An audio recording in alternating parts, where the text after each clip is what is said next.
Welcome to టీ10 నేను రేవతి.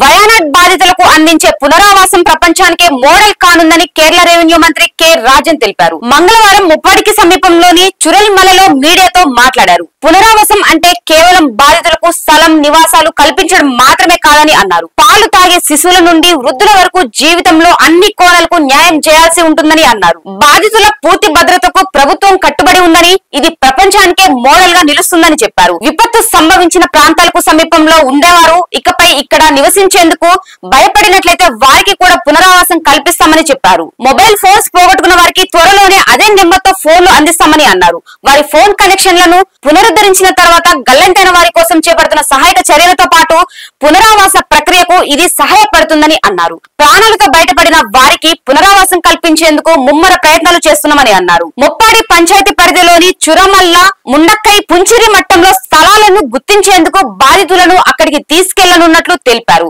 గల్లంతైన వ్యక్తులను గుర్తించేందుకు రేషన్ కార్డులను ప్రామాణికంగా తీసుకున్నామని, వారి జాబితాను ఖరారు చేసేందుకు అంగన్వాడీ ఆశా వర్కర్లను కూడా వినియోగించనున్నామని అన్నారు. స్థానిక పరిపాలన శాఖ ధ్వంసమైన ఇళ్లను గుర్తిస్తోందని అన్నారు. అటవీ శాఖ మంత్రి ఏకే శవీంద్రన్ కూడా రాజన్ తో పాటు వయనాడ్ లో పర్యటించారు. చురల్మల్ల వద్ద నదిపై కొత్త వంతెన నిర్మించే వరకు ఆర్మీ నిర్మించిన బెయిలీ వంతెన అలాగే ఉంటుందని శశీంద్రన్ తెలిపారు.